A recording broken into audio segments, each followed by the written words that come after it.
వి gold trusted gold buyers తాకట్టులో ఉన్న బంగారాన్ని విడిపించి ఈ రోజు ఉన్న మార్కెట్ ధరకే కొనబడును. మరిన్ని వివరాలకు సంప్రదించండి 7710 వెల్కమ్ టు ఆర్టీవీ. నేను మీ రవినాయక్. మనతో పాటు మాజీ ఎమ్మెల్యే కోనేరు కొనప్ప సార్ ఉన్నాడు. మనతో అసలు ఇటీవల బీఆర్ఎస్ పార్టీలో వచ్చిన తర్వాత కాన్స్టిట్యూన్సీలో పరిస్థితి విధంగా ఉంది. అసలు బీఆర్ఎస్లో ముందు నుంచో పోతారని ఆర్టీవీ గతంలో చెప్పిన విషయం కూడా తెలుసు. ఎక్స్క్లూజివ్గా గతంలో మాట్లాడిన పరిస్థితి ఇప్పుడు కూడా సార్ మాట్లాడుతున్నాడు. మాట్లాడుతున్నాను అన్న. నమస్తే. ఏంటన్నా, కంగ్రాచులేషన్. Thank you. ఎట్లుందన్న? ఎట్లా మీరు రాగానే పెద్ద ర్యాలీ జరిగింది, ఎట్లుంది పరిస్థితి?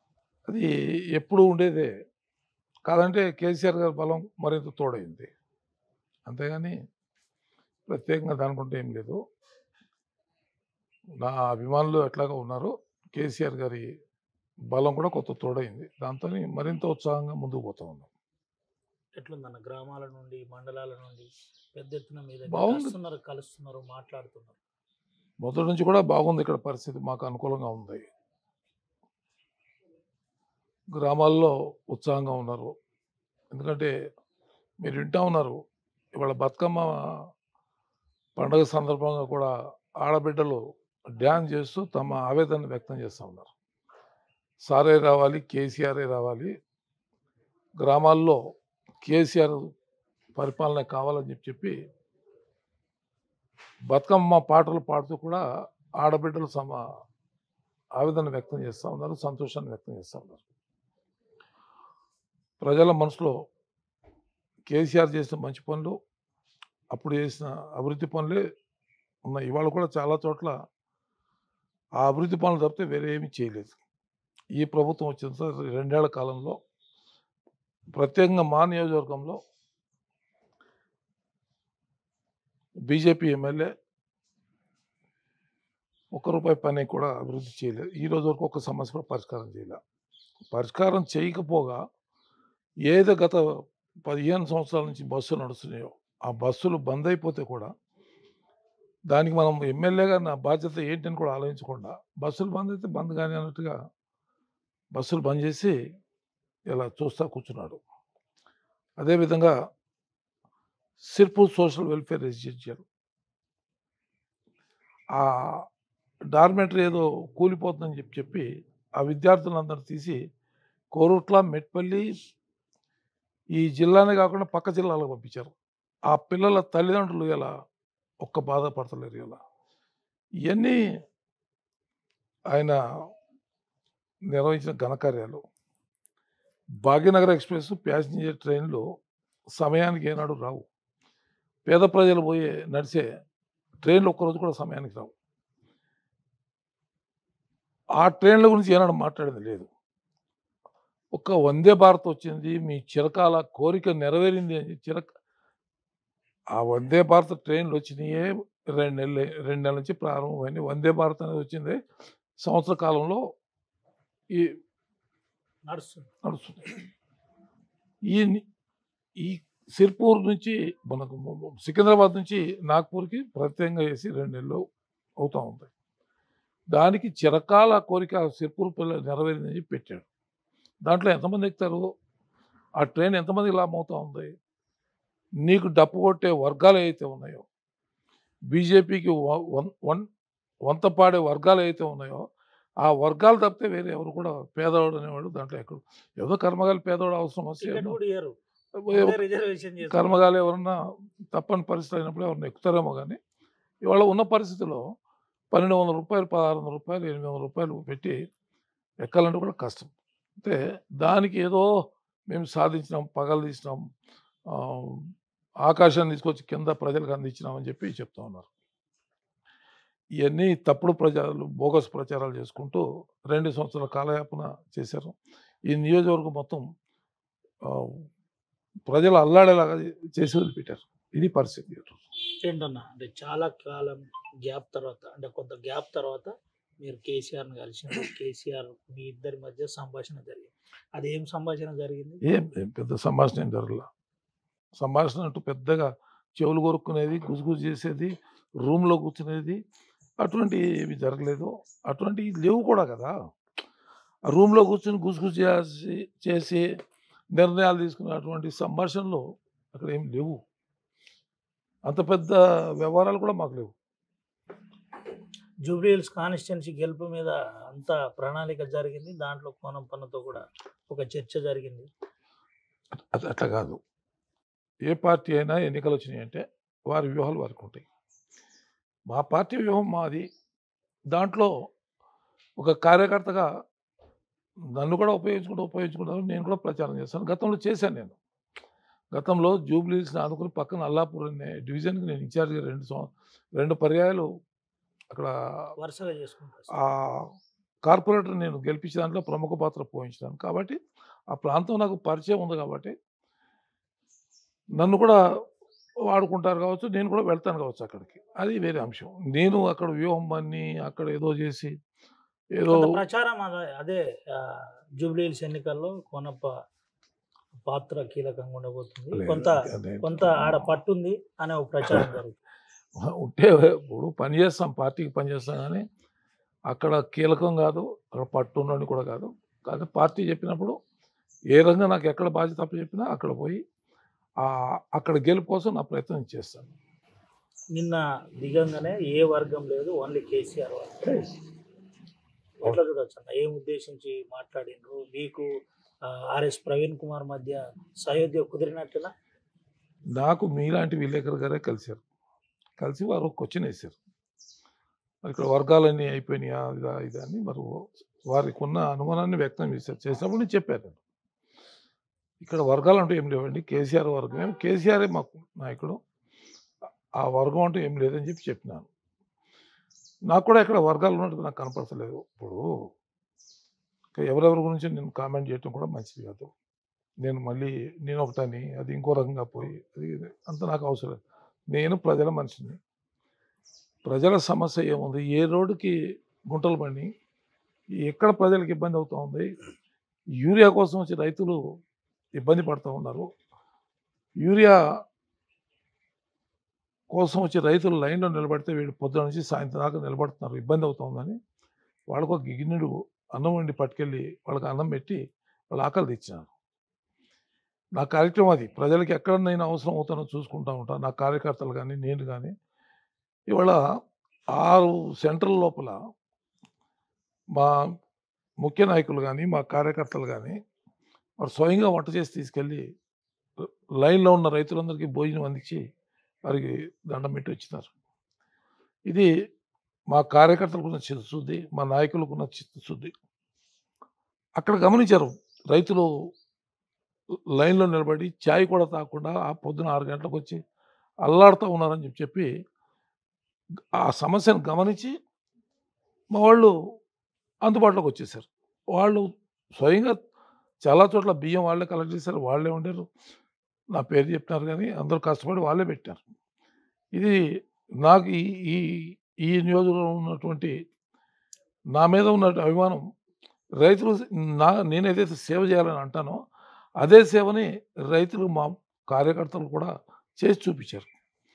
దాదాపుగా నెల 15 రోజులు 2 నెలల నుంచి ఏదైతే యూరియా కోసం రైతులు ఇబ్బంది పడుతూ ఉన్నారో ఆ ఇబ్బందిని గమనించి మా వాళ్ళందరూ కూడా, బహుశా నేను కూడా తెలంగాణ రాష్ట్రంలో ఎక్కడ కూడా చేయలేదు, కానీ మా దగ్గర కష్టపడి అందరికీ భోజనాలు పెట్టి రైతుల్ని మేము యూరియా ఇచ్చే పరిస్థితి లేము. ఇవాళ యూరియా కోసం పోరాటం చేసే పరిస్థితిలో ఉన్నాం.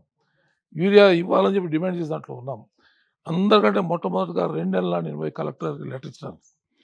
యూరియా అవకతవకలు జరుగుతుంది, యూరియా సరైన రీతిలో ప్రజలకు పోవట్లేదు, ఇది మొత్తం అవకతవకలు జరుగుతుంది, మీరు గమనించండి అని చెప్పి నేను కలెక్టర్కి ఇచ్చినాను. ఇలా యూరియా సగం అమ్ముకున్నారు, బ్లాక్ మార్కెట్లో అమ్ముకున్నారు. లారీ మీద నిలబెట్టి 500 నుంచి 1000 రూపాయల దాకా వాళ్ళు తోచినంత రైతుకు ఉన్నంత ఇబ్బందిని గమనించి ఆ రైతు దగ్గర నుంచి వసూలు చేసే కార్యక్రమం చేసి సగం యూరియా బ్లాక్ మార్కెట్లో అమ్ముకున్నారు. ఇది వాస్తవం, అందరూ చూస్తూ ఉన్నారు. ఇలా పెంచుకెళ్ళపేటకు 12 లారీలు యూరియా ఇస్తే ఆ యూరియా ఎటుపోయిందో కూడా అడ్రస్ లేదు. ఒక రైతు 5 బస్తాలు ఇచ్చి ఆ రైతు పేరు మీద 20 బస్తాల రికార్డు చేసి 100 మంది రైతుల పేర్ల మీద బోగస్ రికార్డు చేసి ఇదంతా యూరియా బ్లాక్ మార్కెట్లో అమ్మారు. ఇలా 1000 రూపాయలు యూరియా బస్తా అమ్మటం అంటే ఇది మాకు కూడా కొంచెం బాధ అనిపిస్తూ ఉంటుంది. ఏంటన్నా అంటే మీ యూరియా అనేసరికి కొన్ని అంశాలు మీతో డిస్కషన్ చేయాలి. గతంలో యూరియా అంశంలో మీరు చాలా క్లోజ్గా మానిటర్ చేశారు. ఒకప్పుడు నేరుగా లారీలు తీసుకెళ్ళి పుల్లొచ్చాం. ర్యాగింగ్ దగ్గర నుంచి ర్యాక్స్ దగ్గర నుంచి తీసుకొచ్చిన పరిస్థితి. ఎందుకు ఈ యూరియా కొరత పరిస్థితి వచ్చింది తెలంగాణలో? ముఖ్యంగా మన ఉమ్మడి ఆదిలాబాద్ జిల్లాలో ఇది వరుసగా ఒక పోరాట రూపకంగా యూరియా అయిపోగానే రోడ్డు మీద కూర్చోవడం, ధర్నా చేయడం. ఇటువంటి అంశం ఎందుకు పునరావృతం అవుతుంది? ఇప్పుడు యూరియా దొరకనప్పుడు రైతులకు అవసరమైంది యూరియా. ఏది ఆ సమయానికి యూరియా వేయాలి. ఇవాళ ఆ యూరియా సమయానికి వేయక రైతులకు దొరకక ఆ పత్తి పంట దిగుబడి తక్కువ వచ్చే అవకాశాలు ఉన్నాయి. ఒకసారి 2 సార్లు యూరియా వేస్తారు, ఒక్కసారి కూడా వేయనటువంటి పరిస్థితి. ఇది అవగాహన లేకుండా చేసింది. ఇలా 1,63,000 ఎకరాల్లో ఈ నియోజకవర్గంలో పత్తి వేశారు, 31,000 ఎకరాల్లో వరి వేశారు. 1,63,000 ఎకరాల పత్తికి ఎంత యూరియా కావాలనేది ఒక లెక్క చేసుకుని అధికారులు ముందుకు నడవాలి. ఆ యూరియా పైన కేంద్రమే పంపించట్లేదు, అక్కడ యూరియా దొరకట్లేదు అని అంటారు. కానీ నాకున్న సమాచారం మేరకు ఇవాల్టి వరకు గత సంవత్సరం కంటే కూడా యూరియా ఎక్కువ వచ్చింది ఇక్కడికి. కానీ యూరియా మొత్తం బ్లాక్ చేసి అమ్ముకున్నారు. యూరియా ఎవరు అమ్ముకున్నారంటే అది ప్రభుత్వం నీకు తెలుసు, మేము చెప్తున్నాం. కావాలంటే మా దగ్గరకు వస్తే మేము వాస్తవాలు కూడా చూపిస్తాం. ఏ కేంద్రానికి ఎంత యూరియా పంపించారో ఆ కేంద్రం నుంచి యూరియా ఎటు పోయింది మేము చెప్పమంటే మేము చెప్తాం మేము. కానీ మా పదే పదే యూరియా దొంగలు మీరు అని చెప్పి డబ్బు కొట్టి తిరగాల్సిన అవసరం మాకు లేదు. అది ప్రజలే చెప్తున్నారు, ఇవాళ రైతులే చెప్తున్నారు. ఇలా బెజ్జూరు మండలం ఉదాహరణకి 100 లారీల పైన యూరియా వచ్చింది. కానీ 10 ఎకరాల రైతు కూడా ఇలా 4-5 బస్తాలు యూరియా దొరకలేదు. కొద్దిమందికి బ్లాక్లో ఇది అమ్మారు, యూరియా అమ్మారు. కాబట్టి ఇలా ఈ దుస్థితి వచ్చింది. గతంలో యూరియా అంటే మాకు ఆనాడు ఐడియా ఉండే. మేము ఎమ్మెల్యేగా ఉన్నప్పుడు 2000 బహుశా 7-8 కావచ్చు, 7వ సంవత్సరం అనుకుంటా, యూరియా ఇట్లానే షార్టేజ్ వచ్చినప్పుడు నేను కలెక్టర్ దగ్గర పోయి కూర్చుని మాకు ఇంత యూరియా రావాల్సింది, మీరు యూరియా మా ఏరియాకి ఫస్ట్ సోయాబీను, పత్తి ఈ పంటలకి ముందు యూరియా కలుపుతారు. మీరు అవగాహన లేకుండా జిల్లాకు వచ్చిన యూరియాని మీరు కడెం, నిర్మల్ ఆ ఏరియాకి పంపించారు యూరియాని. అక్కడ యూరియా ఎప్పుడు అవసరం ఉంటుంది? 2 నెలల తర్వాత అవసరం ఉంటుంది. నాటు పెట్టిన తర్వాత కలుపు తీసే సమయానికి యూరియా అవసరం ఉంటుంది. కానీ మీరు ఏం చేశారు? ఆ ఏరియాకి ముందు యూరియా పంపించారు. ఆదిలాబాద్కి దగ్గర వ్యాగిన్లు దిగితే అక్కడి నుంచి అక్కడ పంపించారు. అదే మాది మారుమూల ప్రాంతం, మమ్మల్ని పట్టించుకోవాలా, మాకు యూరియా పంపించరా మీరు. ఇవాళ నష్టం జరిగిందని చెప్పి ఆ రోజుని ధర్నా చేశాను 48 గంటలు. ధర్నా చేస్తే నాకు అన్నాడు రఘువీరారెడ్డి గారు నాకు ప్రత్యేకంగా 2 ర్యాకుల యూరియా తెచ్చి నాకు పెద్దపల్లి స్టేషన్లో ఇచ్చారు. దాదాపుగా 400-500 లారీల యూరియా ఇచ్చారు నాకు. ఇస్తే నేను దగ్గర ఉండి ఆ యూరియా అంతా ట్రాన్స్పోర్ట్ చేసి ప్రతి గ్రామానికి ఎంత అవసరం ఉంటుంది వ్యవసాయాధికారిని అడిగి 3 లారీలు, 4 లారీలు, చిన్న గ్రామం అయితే 2 లారీలు, పెద్ద గ్రామం అయితే 3 లారీలు, మేజర్ గ్రామం అయితే 5 లారీలు, 10 లారీల దాకా పంపించి ప్రతి గ్రామానికి రైతులకు చెప్పాను, మీరెవరు రోడ్ల మీద రామాకండి, యూరియా తెచ్చిచ్చే బాధ్యత నాదని చెప్పినాను, భరోసా ఇచ్చినాను. ఆ యూరియా తెచ్చిచ్చినాను. మేము ఊరికి ఇచ్చినాం. ఆ రోజు రైతులు సంతోషపడ్డారు. మేము మా చేతిలో అధికారం ఉంటే మేము చేయగలిగి చేసేవాళ్ళం. మా చేతిలో అధికారం లేదు కాబట్టి మేము అయినా కూడా కలెక్టర్ కలిసినాం, ప్రభుత్వానికి విజ్ఞప్తి చేసాం, యూరియా కొరత వల్ల రైతులు నష్టపోతారని చెప్పినాం. వాళ్ళు స్పందించకపోతే నేనేం చేయాలి? ఏం చేయలేం కదా. కనీసం రైతులకి వాళ్ళంతా కూడా రైతులు కష్టపడేవాళ్ళు, వాళ్ళు లైన్లో నిలబడి పొద్దున్న సాయం దాకా ఉంటే మాకే కళ్ళలో నీళ్ళు వచ్చినాయి. వాళ్ళని చూస్తే వాళ్ళ పరిస్థితి చూస్తే కనీసం మా వంతుగా మేము అన్నమన్నా వండి వాళ్ళకి పెట్టి దండం పెట్టాం. ఇది మా పరిస్థితి.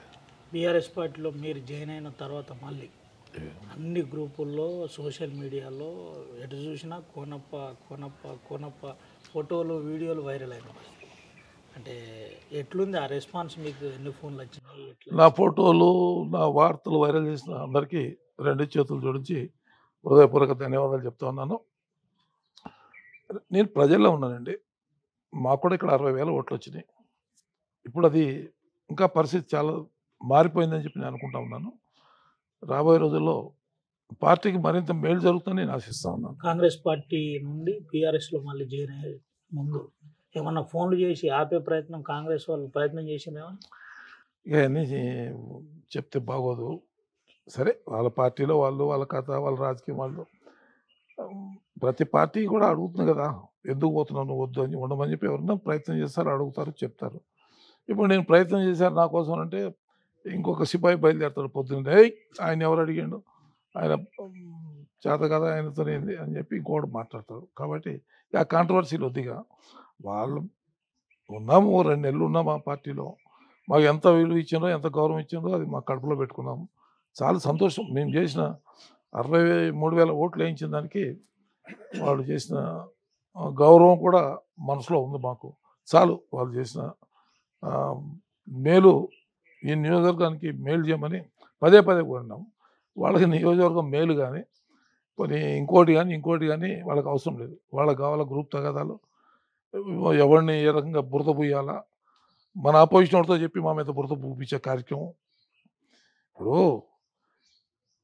ఒక కాంగ్రెస్ పార్టీ అంటారు మీరు, నా ప్రత్యర్థి బీజేపీ అతను చెప్తున్నాడు మీటింగ్లో, కోనేరు కోనప్ప గారికి 10 కోట్ల రూపాయలు ఇస్తే 10 కోట్ల రూపాయలు తినేసి ఆయన పని చేయలేదు కాబట్టి ఆయనని పార్టీ పక్కన పెట్టింది. ఏఐసిసి ఒక పెద్ద రిపోర్ట్ వచ్చింది, నా దగ్గర ఆ రిపోర్ట్ ఉంది అని చెప్తున్నాడు. ఒక మాట నేను మిమ్మల్ని అడుగుతున్నా, బీజేపీ వాళ్ళకి మా ఏఐసిసి రిపోర్ట్ పోతుందా? అంటే దీంట్లో ఏ రకంగా నన్ను టార్గెట్ చేస్తానికి ఏ రకంగా వాళ్ళ ప్లానింగ్ ఉందో దీన్ని బట్టి మీకు అర్థమవుతూ ఉంది. ఒక బీజేపీ ఎమ్మెల్యే ఎప్పుడైతే ప్రకటిస్తాడో అప్పుడు డీసీసీ ఏం బాధ్యత? 10 కోట్ల రూపాయలు ఒక ట్రైబల్ ఎంపీ గిరిజన ప్రాంతంలో 7 నియోజకవర్గాల్లో పార్లమెంట్ పరిధిలో ఒక్క ఎమ్మెల్యేకి 10 కోట్ల రూపాయలు ఇచ్చింది ఈ రాష్ట్రంలో ఎక్కడ ఉందా? గతంలో ఎవరిని ఇచ్చారా? ఇస్తారా ఎవరన్నా? ఇది ప్రజలందరికీ తెలుసు. ఎప్పుడైతే ఆరోపణలు చేశారో అప్పుడే వీళ్ళు కావాలని చెప్పి కోనపకు బురద పోస్తున్నారు, పూయించుతున్నారు వెనక ఉండని చెప్పి అందరూ గ్రహించారు. నేనేమంటున్నా అంటే ఆ 10 కోట్ల రూపాయలు నేను తీసుకున్నప్పుడు పార్టీ బాధ్యత ఏంటి? పార్టీ లేదా? పార్టీ మాట్లాడాలి కదా, ఆయన ఎవరిచ్చారు 10 కోట్లు అని చెప్పి మాట్లాడాలి కదా. నా దగ్గర ఆ రిపోర్ట్ ఉందనంటే మీరు దొంగదారిని ఒకవేళ ఏదైనా దొంగ రిపోర్ట్లు ఉంటే మీరే ఇచ్చారు కావచ్చు ఆయనకి, మీరు మాట్లాడమని చెప్పినారు కావచ్చు. తెర వెనుక మీరుండి తెర ముందు ఇంకొకరిని పెట్టి నా మీద మాట్లాడిస్తున్నారు, అంతే కదా. కాబట్టి ఆ పార్టీ గురించి దాని గురించి నేను చర్చ చేయడం కూడా మంచిది కాదు. ఎందుకంటే దాంట్లో కూడా నాకు అందరూ మిత్రులు ఉన్నారు. జుబ్బేల కృష్ణ గారు నాకు చాలా దగ్గర, అట్లనే ఫోన్ చేసిండు, మాట్లాడతారు. ఉంటే మనం కలిసి మాట్లాడదాం, ఏదన్నా అది ఉంటే ఎవరైనా నేను చెప్తారు కదా. పరిష్కరిస్తా అని చెప్పిన తర్వాత కూడా లేదు అట్లా కాదు. కోనప్ప నేరుగా బీఆర్ఎస్ పార్టీలో పోయి కలిసిండు. అంటే ఇప్పుడు నేను అధికార పార్టీ నుంచి అపోజిషన్ పార్టీలోకి వెళ్ళాను కదా. అదే చర్చ ఇప్పుడు. నేను అధికార పార్టీ నుంచి నేను గతంలో కొద్దిమంది మాట్లాడారు. గతంలో కొద్దిమంది ఈయనకు అధికారమే కావాలా, ఈయన దానికే ఆశపడిపోయాడు, కోట్లు సంపాదించుకుందాని పోయాడు అని చెప్పి చాలామంది మాట్లాడారు. నేను ఒకటే మాట చెప్పిన, ఆ రోజు చెప్పిన, ఇవాళ చెప్పిన, నేను కేసీఆర్ గారి దగ్గర 2014 గెలిచిన పోయినప్పుడే నేనేం అడుక్కోలేదు. 10 ఏళ్ళు అధికారంలో ఉండే నేనేమి దోనమర్ దండాలు చేయలేదు, ఏం చేయలేదు. సరే నాకు చేతనంటే నేను ప్రజలకు సేవ చేసిన గర్వంగా చెప్పుకుంటున్నాను. ప్రజలు కూడా చెప్తున్నది ఇలా. ఇప్పుడు కూడా మీ ఎజెండా అభివృద్ధి కోసం ప్రజలు కూడా చెప్తా ఉన్నారు, కోనప్ప గారు ఏం పని చేసినారు ప్రజలు చెప్తారు. ఇలా మీరు గూడెం దగ్గర తాడి చెట్టు వర్రే ఉంది. ఇలా తాడి చెట్టు వర్రే ఎప్పుడు వార్దా నది పొంగినా ఆ తాడి చెట్టు వర్రే అనేది మాకు 2 మండలాలకి ఆటంకం ఉండేది. దాదాపు 2 నెల రోజుల నుంచి మొదలుపెట్టి 2 నెలలు 3 నెలలు కూడా మేము అవతల దాటిన పరిస్థితి. ఆ కౌటాల పోవాల్సిన అందరూ ఇట్లా కడప నుంచి పోయి తిరిగి దాదాపు 50 కిలోమీటర్లు తిరిగిపోయారు. అటువంటి గ్రామానికి ఇలా 7 కోట్ల రూపాయలు పెట్టి బ్రిడ్జ్ కట్టించి ఆ సమస్యను పరిష్కారం చేసాం. ఇలా ఆ ప్రజలందరూ మొన్న వరదలు వచ్చినప్పుడు సార్ కేసీఆర్ ఈ బ్రిడ్జ్ కట్టి బట్టి ఇవాళ మేము ప్రయాణం హాయిగా చేస్తామని చెప్పి వేణులో కొనియాడారు. మేము చేసిన పనులు ప్రజలు చెప్పుకోవాలి. ప్రజలు చెప్తున్నారు. ఇలా 132 kV సబ్స్టేషన్ శాంక్షన్ చేసాం. ఎక్కడా కాదు అది ఒక కేసీఆర్తోనే సాధ్యమైంది. ఆ సబ్స్టేషను ఇవాళ మీరు ఎవరినైనా అడగండి, ఆ ఎలక్ట్రికల్ డిపార్ట్మెంట్ వాళ్ళని అడగండి, ఇంకా ఎవరినైనా అడగండి, ఆ సబ్స్టేషన్ ఈ ప్రాంతానికి రావడానికి ముఖ్య కారణం ఇలా జగదీష్ రెడ్డి గారు, కేసీఆర్ గారు. ఈ ప్రాంతంలో సమస్యలు కేసీఆర్కి తెలుసు కాబట్టి, బెజ్జూరు తెలుసు, కౌటాలు తెలుసు, మానపల్లి తెలుసు కాబట్టి ఆయన ఇక్కడ ఇది చాలా అవసరం అని చెప్పి ఫీజిబిలిటీ లేదు అక్కడ. అంటే ఏదో 70% ఎంత ఉండాలట కరెంట్ కన్జంప్షన్. మాకు 42-43% ఉంది కన్జంప్షన్. అటువంటి చోట ఇలా సబ్స్టేషన్ శాంక్షన్ చేశారు. 57 కోట్లు ఇచ్చి చేశారు. ఇలా కన్స్ట్రక్షన్ అయిపోయింది. ఇప్పుడు ప్రజల సేవ అందుబాటులోకి వచ్చింది. ఇవన్నీ ప్రజలు చెప్పుకుంటారు కదా. ఇలా యూరియా గురించి చెప్తున్నారు కదా. 10 సంవత్సరాల కేసీఆర్ పరిపాలనలో ఏనాడని యూరియా కొరత వచ్చిందా? ఇప్పుడు ఇన్ని మాయమాటలు చెప్తున్నారు. మీరు ఒక్క క్వశ్చన్ జవాబు చెప్పండి. ఇప్పుడు పరిపాలన అనేది కనపడతా ఉంది. కనీసం రైతులను ఓదార్చే పరిస్థితి లేదు. రైతులను నచ్చచెప్పే పరిస్థితి లేదు. ఇవన్నీ ప్రజలు గమనిస్తున్నారు కదా.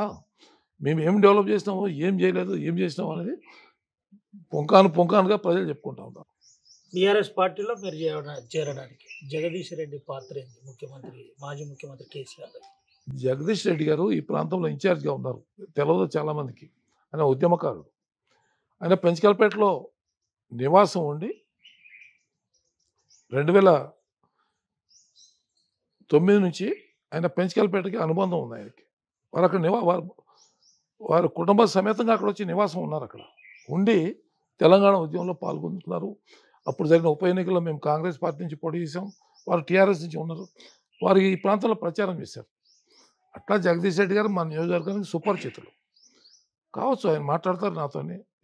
మేము గత 10 ఏళ్ళు కూడా ఆయనతో కలిసి ఉన్నాం మేమంతా. కాబట్టి ప్రత్యేకంగా జగదీష్ రెడ్డి గారు ఏదైనా ఒక సమస్యకి ఎవరో ఒకళ్ళు మధ్యలో ఉండి మాట్లాడాలి కదా, మాట్లాడతారు.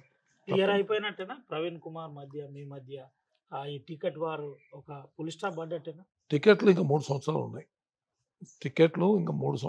ఇప్పుడు టికెట్లు ఇప్పుడు నాకెత్తారు, నీకు ఇస్తారు, ఇవన్నీ అసందర్భమైన మాటలు. 3 సంవత్సరాలు ఉన్నాయి. కేసీఆర్ ఏం నిర్ణయం చేస్తాడో నిర్ణయాన్ని బట్టి ముందుకు పోతాం. ఇద్దరికి న్యాయం చేస్తామని హరీష్ రావు, కేటీఆర్ ఇద్దరు కూర్చుండి ఏమన్నా చర్చ. ఇప్పుడు ఏమవుతుందంటే ఏదైనా సమస్య వచ్చినప్పుడు పెద్ద మనుషులు ఏం చెప్తారు? మేము పరిష్కారం చేస్తామయ్యా, మేము చూస్తామయ్యా, మేము న్యాయం చేస్తామయ్యా అని చెప్పి మాట్లాడతారు. ఆ బాధ్యత వాళ్ళదే కదా. ఇప్పుడు చిన్న చిన్న సమస్యలు ఇవన్నీ ఇది పెద్ద సమస్య కాదు. ఈ సమస్యలు పరిష్కారం చేస్తానికి బాధ్యత వాళ్ళే చేస్తారు తప్పకుండా. ఈ సమస్య కాదు నాకు తెలిసినంతవరకు ఇది సమస్య కాదు. మీడియానే ఎక్కువ చూపెట్టే ప్రయత్నం చేస్తారు. ఇప్పుడు మీరు ప్రజలకు చూపించాలి కాబట్టి, ప్రజలకి ఏం జరుగుతుందో చెప్పాలి కాబట్టి మీ బాధ్యతగా మీరు అడుగుతారు. దానికి సరైన సమాధానం చెప్పాల్సిన మా బాధ్యత. ప్రజలు చూసి నిర్ణయం చేసుకోవాల్సిన బాధ్యత ప్రజలది. పార్టీలో చేరిన తర్వాత ఇద్దరి మధ్య మాటల సంభాషణ ఏమైనా జరిగిందా? ప్రవీణ్ కుమార్ మీకు ఇద్దరి మధ్య? నాకు ఆయనకు అంత పెద్ద పరిచయం లేదు, పెద్దగా అభిప్రాయం. నేను ఎప్పుడు ఆయన గౌరవిస్తాడు తెలియకుండానే మీరు కూడా మనసులో గతంలో నేను ఏమంటాను ఉంటది. రవి నేను ఏం చెప్తాను, గతం అని కాదు, ఇప్పుడని కాదు, ఎప్పుడైనా సరే ఎవరినైనా పెద్ద మనిషిగా మనం చూడాలి. మనకు ఆ బాధ్యత ఉంది. ఆ పాటించాల్సిన ధర్మం కూడా మాది. అది మా మనస్తత్వం. అది మేము మాట్లాడాము. ఇంకొకళ్ళు ఇంకో రకంగా మాట్లాడుకోవచ్చు. నాకేం అభ్యంతరం లేదు. అది నా అభిప్రాయం చెప్పాను. నేను ఎవరైనా గౌరవిస్తాను, అదేవిధంగా ఆయన కూడా గౌరవిస్తాను. పార్టీలో పెద్ద ఆయన కాబట్టి గౌరవిస్తాను. కాన్స్టిట్యున్సీలో స్థానిక ఎన్నికల ఒక మూడ్ స్టార్ట్ అయింది. ఎన్నికల నోటిఫికేషన్ వచ్చింది. చాలా ప్రాంతాల్లో రిజర్వేషన్ మ్యాచ్ కావట్లేదు, జనాభా ప్రాతిపదికన రావాల్సిన రిజర్వేషన్ రావట్లేదు అని ప్రచారం జరుగుతుంది. అట్లా మీ కాన్స్టిట్యున్సీ ఏమైనా జరిగిందా? ఎందుకంటే మీకు కొన్ని గ్రామాల్లో అభ్యర్థులు కూడా లేరు. నేను ఉదాహరణ చెప్తున్నా, సోమిని సుష్మీర్ బీసీ రిజర్వేషన్ చేశారు. 100% ఇవాళ ఎస్టీ పాపులేషన్ ఉన్న విలేజ్. ఒక అభ్యర్థి నామినేషన్ వస్తాను కూడా అభ్యర్థి లేడు అక్కడ. ఎవరన్నా అభ్యర్థి నామినేషన్ వేయాలంటే ఆ ఊర్లో అభ్యర్థి కూడా లేడు. అట్లా కొన్ని నియోజకవర్గాలు చేశారు. మరి ఎందుకు చేశారో అది కలెక్టర్కి తెలుసు. వాళ్ళ లెక్కలు, వాళ్ళ వ్యవహారాలు వాళ్ళకి తెలుసు. రోటీన్ అంటారు, ఇంకేదో అంటారు, ఏదో చేస్తారు. బెంగాలీ క్యాంపులు ఉన్నాయి మా దగ్గర. దాంట్లో ఉందంతా ఓసీలే. అక్కడ 2 బీసీ రిజర్వేషన్ ఇచ్చారు. సంతోషం. బీసీలకి ఇచ్చినందుకు సంతోషం మాకు. అక్కడ ఎస్సీలకి ఇచ్చినందుకు సంతోషం, ఎస్టీలకి ఇచ్చిన సంతోషం. ఎవరైనా సరే మా దగ్గర అభ్యర్థులకి ఏం కుదరలేదు. మా దగ్గర అన్ని క్యాస్ట్ అభ్యర్థులు రెడీ ఉన్నారు. మా దగ్గర మాకేమి ఇబ్బంది లేదు. వాళ్ళందరికీ రిజర్వేషన్ వచ్చినందుకు మేము గర్వపడుతున్నా, సంతోషపడుతున్నాం. వాళ్ళకి అవకాశం కూడా వచ్చింది కాబట్టి ఖచ్చితంగా వాళ్ళకి అవకాశం దక్కాల్సిందే. మా దగ్గర అన్ని కులాలకు సంబంధించినటువంటి అభ్యర్థులు మాకు ఉన్నారు.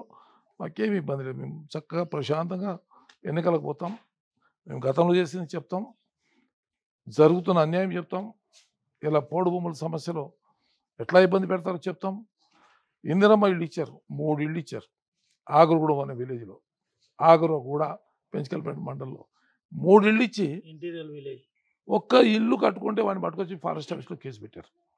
ఇది ఫారెస్ట్ వాళ్ళు వచ్చి ఊరు పొంది దాదాపు 60-70 సంవత్సరాలు అయింది ఆ ఊరు. ఆ ఊరు మధ్యలో కట్టుకున్న ఇంటిని ఇది మా ఫారెస్ట్ భూమి అని చెప్పి వచ్చి వాళ్ళ ఆ సెంటరింగ్ సామాన్లు పీకేయటం, ఆ గోడలు కూలగొడతాం. ఎట్లా చేయాలి ఫారెస్ట్ అధికారులు? మీరు సర్వే చేయించండి, చేయించేది మీ ఫారెస్ట్ భూమి. ఊరు మధ్యలో ఫారెస్ట్ భూమి వచ్చిందా? చుట్టూ ఇళ్ళు ఉన్నాయి, మధ్యలో ఫారెస్ట్ భూమి అంటున్నారు. అంటే దీన్ని పరిష్కరించే వాళ్ళు ఎవరు లేరా? ఈ అధికార నాయకులు ఏదైతే మాట్లాడుతున్నారో మీకు పరిష్కారం చేస్తే తెలివి లేదా, లేకపోతే కావాలని చెప్పి మీరు కేసులు పెడుతున్నారా? ఓ పక్కన ఇందిరమ్మ ఇల్లు ఇద్దాం, ఇంకో ఇరికిద్దాం వీడిని అని చెప్పి చేశారా మీరు? చెప్పండి. ఇలా దిమ్దా గ్రామంలో 1600 ఎకరాల భూమి ఇష్యూ. 1600 ఎకరాల్లో కనుక రైతులు వ్యవసాయం చేస్తుంటే ఇలా 8 నుంచి 9 కోట్ల రూపాయల ఆదాయం వచ్చేది ఆ ఊరికి. 4 కోట్ల రూపాయలు ఖర్చు అయినా 4 కోట్ల రూపాయలు కనీసం 100-150 కుటుంబాలకి 3 నుంచి 4 లక్షల రూపాయల ఆదాయం ప్రతి సంవత్సరం వచ్చే ఆదాయం ఇలా దెబ్బతిందబడతాయి. ఇలా అలో లక్ష్మణ అని చెప్పి 1600 ఎకరాలు 16 ఎకరాలు కూడా కాస్ట్ చేయనట్లేదు. ఇలా సరే, మీ ఫారెస్ట్ భూమి 800 ఎకరాలు మీరు ట్రెంచ్ కొట్టారు, ఓకే. మిగిలిన 800 ఎకరాల్లో ఎందుకు వ్యవసాయం చేయనిట్లా మీరు? మిగిలిన 800 ఎకరాల్లో ఆ రైతులు మీరు ఎందుకు దున్నుకోనిట్లేదు? వాళ్ళు అలో లక్ష్మణ అని చెప్పి ఇలా హైదరాబాద్ చుట్టుపక్కల కోడిగుడ్లు ఎత్తడానికి ఇంకొక పనులకి ఆ పనులకి ఇలా వాళ్ళు పుట్ట చేత పట్టుకుని వెళ్ళారు. ఇది మొదటిసారి జరగటం ఇట్లా. ఇంకొకటి ఏంటంటే ఫారెస్ట్ భూమి అనే కాదు, ఇదే కాదు, ఇలా ఏం పనులు అవుతూ ఉన్నాయి, అధికారులు ఏం చేస్తూ ఉన్నారు అనేది ఒకసారి తిరిగి చూసుకోవాలి. నేను పార్టీలను విమర్శ చేయటం అనేది కాదు. ఇలా ఏం జరుగుతుంది? ఒక డెత్ సర్టిఫికేట్ కావాలంటే దానికి ఒక ఫిక్స్ రేటు నిజమేనా? ఇది నేను ఒక్కడిని చెప్పడం కాదు, నేను మీ టీవీ ముందుకు వచ్చి నేను చెప్పగలుగుతున్నా. మీరు రండి, రేపు కొన్ని చోట్ల పంపిస్తాను మిమ్మల్ని. అక్కడ జనాన్ని అడగండి. మీరు 6 రోజులు 7 రోజులు వెయిట్ చేయాలా? ఒక డెత్ సర్టిఫికేట్ కావాలంటే, ఒక బర్త్ సర్టిఫికేట్ కావాలంటే, ఒక ఇన్కమ్ సర్టిఫికేట్ కావాలంటే ఇంగ్లీష్లో చెప్తారు. మాది కంప్యూటర్ వ్యవస్థ, ఇప్పుడు దీంట్లో అప్లై చేస్తే 24 గంటలు ఇస్తాం, ఇవన్నీ చెప్తారు. ఇవన్నీ బోగస్ మాటలు చెప్పుకుంటా ఒక్కొక్క రైతును ఒక్కొక్కరిని నానా ఇబ్బందులు పెడుతూ రేట్లు ఫిక్స్ చేసి ఇలా మండల కేంద్రాలు కూడా బ్రోకర్లను పెట్టి వ్యవస్థ నడిపిస్తూ ఉన్నారు. దీనికి ప్రజలంతా గమనిస్తూ ఉన్నారు. పాప ప్రజలు తప్పని పరిస్థితిలో కట్టుకుంటున్నారు. ఆ సర్టిఫికేట్ అర్జెంట్ అవసరం, పిల్లలు చదువుకోవాలి, ఇంకోటి ఉంది, సమస్య ఉంది, ఇస్తున్నారు, తీసుకుని వెళ్ళిపోతున్నారు. కానీ ఇలా వాళ్ళు అంటలేరా? ఏం దొరుకుతుందో వాళ్ళు చెప్పట్లేదా ప్రజలకి? నోటి నుంచి వాళ్ళు పాపం టీవీల ముందుకు వచ్చి చెప్పకపోవచ్చు, పత్రికా ప్రకటనలు ఇవ్వలేకపోవచ్చు, కానీ ఏం జరుగుతుందని చెప్పి ఇలా మీరే చూడండి. ఇలా ఏసీబీ కేసులు ఎన్ని అవుతాయి? డైలీ ఒక ఇద్దరు అధికారులు పట్టుకుని లోపలేస్తారు. డైలీ ఇద్దరు అధికారులు ఎట్టి పరిస్థితిలో ఈ వరంగల్ నుంచి ఈ రీజన్లోనే ఒక ప్రభుత్వ ఉద్యోగి, ఇంకొక చోట ఇంకొక ఉద్యోగి రోజు పడతానే ఉన్నారు. సరే, గతంలో లేవా అని ఎవరన్నా మాట్లాడతారు. గతంలో ఉన్నాయేమో 10 రోజులు 15 రోజులు ఎవరైనా ఒకటి దొరికారు కావచ్చు. కానీ ఇవాళ రోజు నిత్యం అదే పని కదా. ఒక 4 లక్షలు 25 లక్షలు ఇవన్నీ ఎంత పెద్ద నడుస్తుంది చూడాలి కదా. వీళ్ళ బాధ్యత కదా, పదవులో ఉన్నవాడు బాధ్యత కదా. ఏంటన్నా అంటే చాలా సీరియస్గా సమస్యల మీద ఫైట్ కోసం రెడీ అవుతున్నట్టున్నది.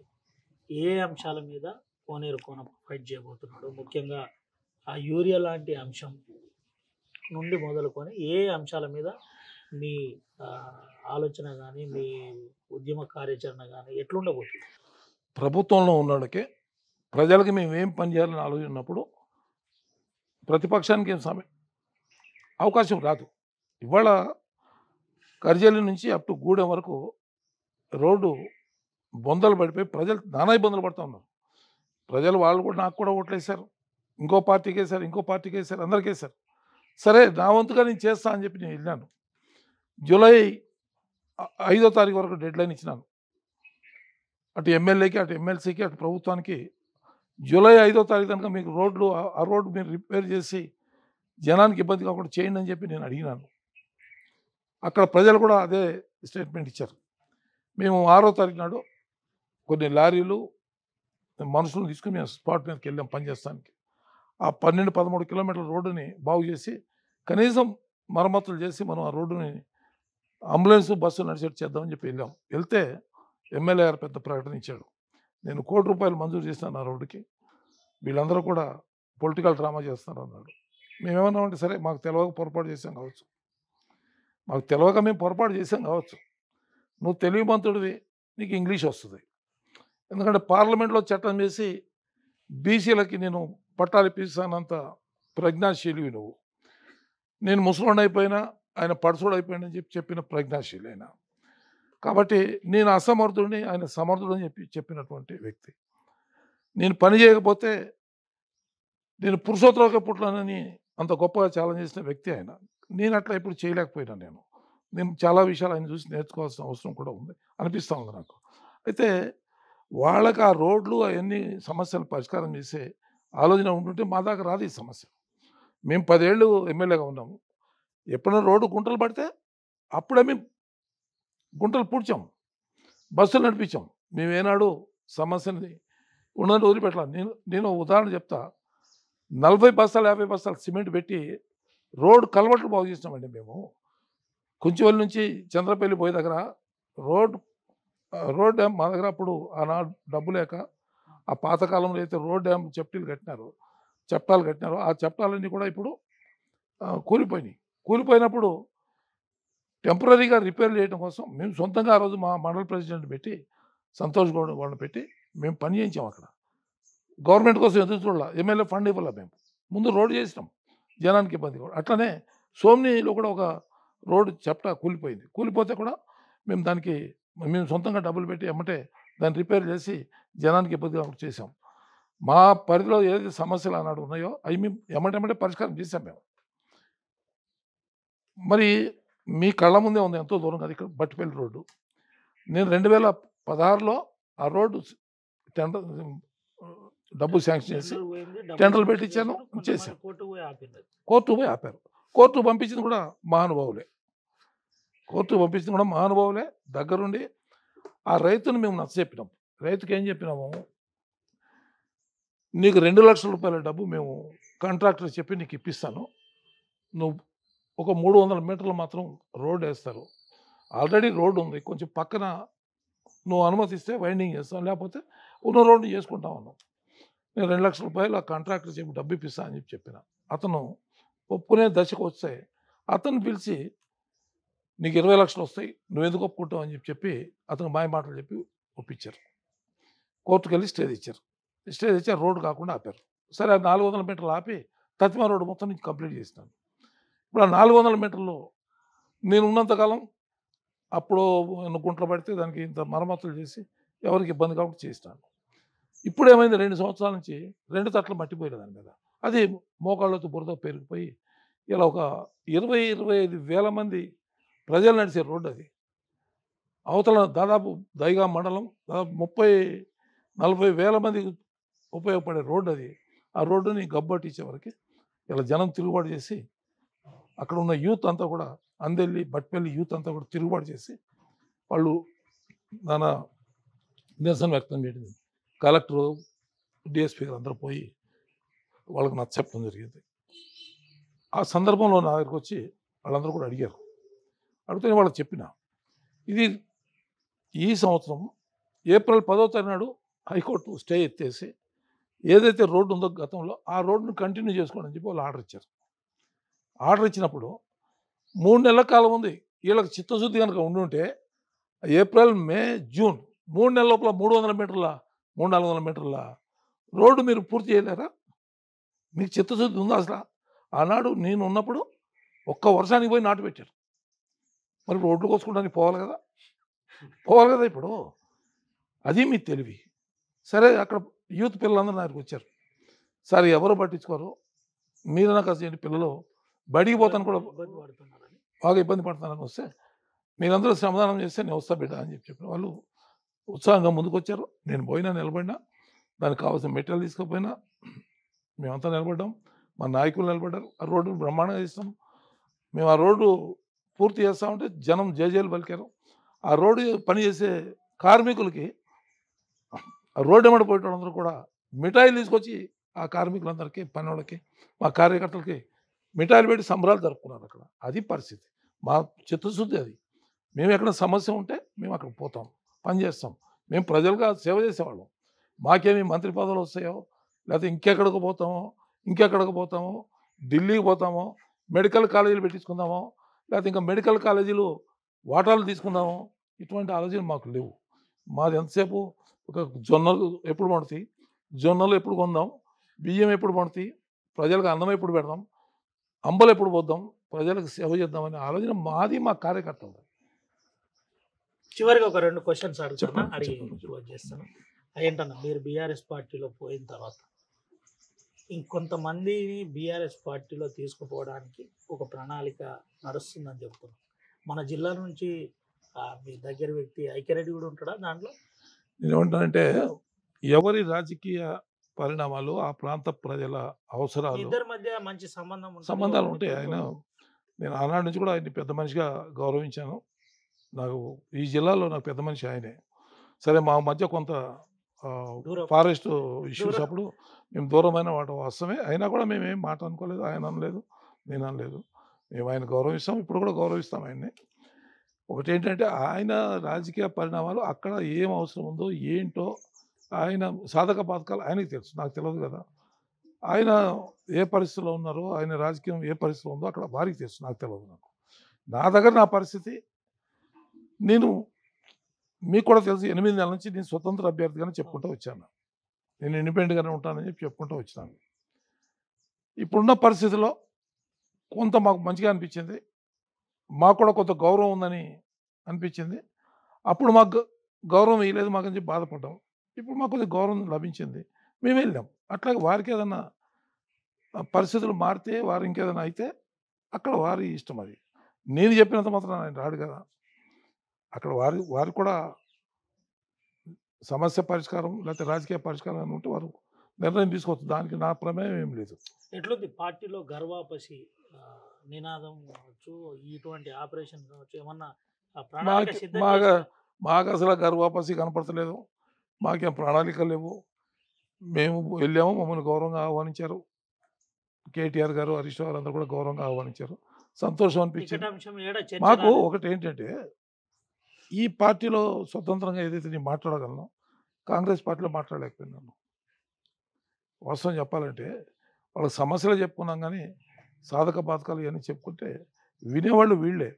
కానీ వాళ్ళకేం అవసరం ఉంది, ఏదో మనకు అధికారం వచ్చింది, సంపుడు పందెం చంపుకోవాలా, పోవాలా, చేసుకోవాలా, ఏదో చేయాలని ఆలోచన వాళ్ళు ఉన్నారు. ఎవరిని తొక్కాలా, ఎవరిని చేయాలా, ఏం చేయాలా, పాపం దాంట్లోనే బిజీ ఉన్నారు వాళ్ళు. కాబట్టి వాళ్ళ ఆలోచనలు వేరు, వీళ్ళ ఆలోచనలు వేరు. వీళ్ళ దగ్గర నాకు ఎటువంటి ఇబ్బంది లేదు. ఫ్రీగా చక్కగా నన్ను గౌరవించారు, నేను కూడా వాళ్ళకి గౌరవించి నమస్కారం పెట్టిన. చక్కగా ఇమిడిపోయినారు. త్వరలో కేటీఆర్ను అటు కేసీఆర్ను జైలుకు పంపడానికి ప్రణాళిక సిద్ధం చేస్తామని కాంగ్రెస్ పార్టీ వాళ్ళు రోజు లీక్లు ఇస్తున్నారు.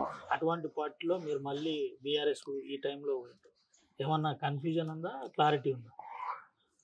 ఏమంటున్నారంటే వారిని జైల్లో వేస్తామనే మాట దాదాపు 2 సంవత్సరాల నుంచి చెప్తానే ఉన్నారు. వాళ్ళు నోటి నుంచి ఊత పదమే అది. వీళ్ళని జైలు వేస్తాను, రేపు నన్ను కూడా జైల్లో వేస్తాను, వాళ్ళు ఇక్కడ కూడా తయారవుతారు. కాంగ్రెస్ పార్టీ కాబట్టి నేను యూరియా ఇస్తా, నేను ఈ రోడ్లు వేస్తా, ఈ వారదాండ మీద బ్రిడ్జ్ కట్టిస్తా, లేకపోతే ప్రజలకు అందుబాటులో ఉంటాం, ఏం జరుగుతుందో దాన్ని కరప్షన్ అడ్డుకుంటామనే మాట వాళ్ళు చెప్పాలా. ఎంతసేపు జైల్లో వేస్తాం, జైల్లో వేస్తే ఏమవుతుంది, జైల్లో వేస్తే ఏమవుతుంది, దాన్ని ఎన్ని రోజులు ఉంచుతారు జైల్లో? పోయిన అందరూ జైల్లోనే ఉన్నారా? కాదండి, జైల్లో వేసిన చంద్రబాబు నాయుడు అయితే వచ్చాడు కదా, చూపించాడు కదా. వీళ్ళు కూడా జైలు అయితే వేయండి, జైలు వేసే అధికారం మీ దగ్గరే ఉంది, పోలీసులు మీ దగ్గరే ఉన్నారు, అధికారం మీ దగ్గరే ఉంది. మేము ఏం చేసినా చేయకపోయినా ఇప్పుడు రేపు నా మీద కూడా చెప్తారు, నా ఇంట్లో కూడా ఇంత గంజాయి పొట్లాలు తెచ్చిపెట్టి కొనప్ప కూడా దొంగ, అదా మేడ, అఫీమా మేడ చెప్పి నన్ను కూడా జైల్లో వేయచ్చు. జైల్లో వేయటం వాళ్ళకి స్వేచ్ఛ, అధికారం ఉన్న వాళ్ళకి స్వేచ్ఛ. మరి కేసీఆర్ ఎవరిని జైల్లో వేయలేదే? ఈ ఆలోచన చేయలేదు ఆ రోజున. మేము 10 సంవత్సరాల పరిపాలనలో ఆనాడు ఏనాడు కూడా ఆలోచన చేయలేదే? ఇలా అన్నీ పోతూ ఒక ఆయన బాంబులు వెళ్తాయి అంటాడు, ఇంకోటి అంటాడు.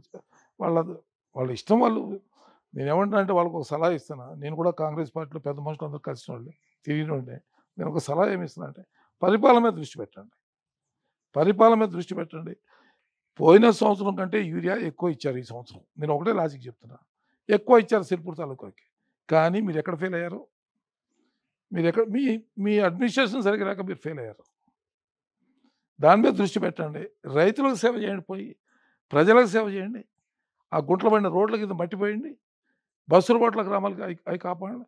ఏం జైల్లో వేస్తారా? జైల్లో అయితే మీకు ఏమొస్తుందో చెప్పండి. మీరు పరిపాలన మంచిగా చేస్తే బతుకమ్మ చీర ఇస్తే కేసీఆర్ ఇదే కట్టుకుంటారా అని చెప్పి 3 సార్లు తిప్పి చూపించారు.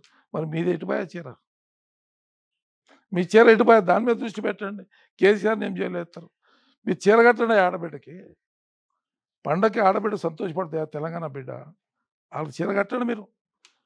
అంతేగాని మీరు ఏదో వాని జైలు వేస్తాం, ఈ జైలు వేస్తాం. ఏం జైలు వేస్తారు? అయిపోయాయి 2 ఏళ్ళు. ఇంకేం చేస్తారు? 2 ఏళ్ళు అయిపోయింది. 3 మంత్రులు మీరు చేయకపోతే ఇక డీసీసీ ప్రెసిడెంట్ చేయలేకపోతారు. పార్టీని మీరు కాపాడుకోండి, మంచిగా పరిపాలన చేసుకోండి. ఇంకా 3 ఏళ్ళు ఉంది. ప్రజల దగ్గర పోండి, సమస్యలు రాకుండా చూసుకోండి. ఆర్టీవీ ద్వారా కాన్స్టిట్యున్సీ ప్రజలకు కొంత అనుమానం ఉన్న వాళ్ళకు కోనేరు కొనప్ప సీనియర్ నాయకులు ఏం చెప్తారు? ఏం అనుమానం లేదు. కాగజ్ నగర్ నుంచి ఇప్పుడు డబల్ రోడ్ ఉంది. పెట్రోల్ పంప్ దగ్గర నుంచి డబల్ రోడ్ ఉంది. ఆ డబల్ రోడ్ నుంచి బయలుదేరితే సీదా ఎర్రవెల్లి ఫామ్ హౌస్కి వెళ్తుంది.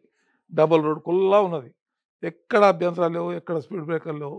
చక్కగా పోతుంది బండి, చక్కగా దండం పెడితే చక్కగా వాపసు వస్తుంది. ఎక్కడ ఏం ఆటంకాలు లేవు, అంత క్లియర్గా ఉంది. మీరందరూ నిశ్చితంగా ఉండండి, సంతోషంగా ఉండండి. ఆర్టీవీ ప్రేక్షకులందరూ కూడా బతుకమ్మ పండుగ శుభాకాంక్షలు, దసరా శుభాకాంక్షలు తెలియజేస్తా ఉన్నా. మీ ఆర్టీవీ మరింత ప్రజాదరణ పొందాలని రవి ప్రకాష్ గారికి, మీకు అందరికీ నేను కోరుకుంటూ మీ అందరికీ హృదయపూర్వక నమస్కారాలు చేస్తూ సెలవు తీసుకుంటూ ఉన్నాను. రైట్, జై తెలంగాణ. Right, thank you. ఇదే పరిస్థితి కోనేరు కొనప్ప సీనియర్ నాయకులు చెబుతున్న ఆ మాట ఒకే ఒకటి. ఇక్కడ నుంచి ఎర్రవెల్లి ఫామ్ హౌస్ వరకు చాలా క్లియర్ అండ్ కట్ స్పష్టంగా ఉంది. ఎక్కడ కన్ఫ్యూజన్ లేదు, ఎక్కడ ఇబ్బంది లేదు. అక్కడికి పోయి మళ్ళీ కాగజ్ నగర్కి వచ్చేస్తుందని చెప్పకనే చెప్తున్న పరిస్థితి. దీంతోపాటు ప్రభుత్వం యూరియాపై దృష్టి పెట్టాలి. గతంలో ఇచ్చిన దానికంటే ఇప్పుడు ఎక్కువ ఇచ్చినా ఇంకా రైతులు ఇబ్బంది ఎందుకు పడుతున్నారు, ఎక్కడ ఫెయిల్ అయినరు ఫస్ట్ తెలుసుకోవాలని చెప్తున్న పరిస్థితి. దీంతోపాటు ఆర్ఎస్ ప్రవీణ్ మధ్య నా మధ్య ఎటువంటి గ్యాప్ ఉండకపోవచ్చు, ఉండదు కూడా. నేను ఎవరిని ఎలా గౌరవించాలో నాకు ఒక క్లారిటీ ఉంది, అట్లనే గౌరవిస్తానని చెబుతున్నాను. దీంతోపాటు మరికొన్ని అంశాలు, రోడ్డుతో పాటు కనెక్టివిటీ బ్రిడ్జ్తో పాటు సేవా దృక్పథం అంశంలో నేను కట్టుబడి ఉన్నాను. నాకు ఎటువంటి ఎక్కడ ఏ కన్ఫ్యూజన్ లేదు. టికెట్ల అంశంలో చర్చ జరగలేదు. దాంట్లో చాలా ఆ టికెట్ అంశం రావడానికి ఇంకా చాలా సమయం ఉంది. ఆ సమయం వరకు చూసుకున్నాం. ఎవరు ఏంటి అనేది చాలా క్లియర్ అండ్ క్లారిటీ. అధిష్టానానికి కూడా ఒక మంచి ఒపీనియన్ ఉంది. ఆ ఒపీనియన్ మధ్య ఇది టికెట్ల సమస్యనే కాదు, టికెట్ల పంచాయతీ జరగదు. కావాలని కొంత ఇదంతా ప్రచారం జరుగుతున్నప్పటికీ ఎటువంటి ఇబ్బంది ఉండదు, చాలా క్లియర్ ఉందని కోనేరు కొనప్ప చెబుతున్న పరిస్థితి. ఏది ఏమైనప్పటికీ సొంత గూటికి వచ్చిన తర్వాత రెట్టింపు ఉత్సాహంతో కోనేరు కొనప్ప ముందుకు పోతాం. ఈసారి ఎస్సీ ఎస్టీ బీసీలకు చాలా సీట్లు వచ్చినాయి. వాళ్ళందరూ కూడా నాయకులు కావాలి. నాయకులు అయితే నాకు చాలా సంతోషంగా ఉంటుందని ఆర్టీవీతో ఎక్స్క్లూజివ్గా మాట్లాడుతూ కోనేరు కొనప్ప చెప్పిన పరిస్థితి. రష్మంతో రవినాయక్, ఆర్టీవీ, ఆదిలాబాద్. తెలుగులో న్యూస్ కి ఫాస్టెస్ట్ యాప్ ఇప్పుడు టోటలీ న్యూ అవతార్లో. జస్ట్ 5 seconds లో కంప్లీట్ న్యూస్. సోషల్ మీడియాలో ట్రెండ్స్ కి one stop solution. Live TV app voice search option తో ఇప్పుడే డౌన్లోడ్ చేయండి లేదా అప్డేట్ అయిపోండి. యాప్ లింక్ డిస్క్రిప్షన్ లో ఉంది.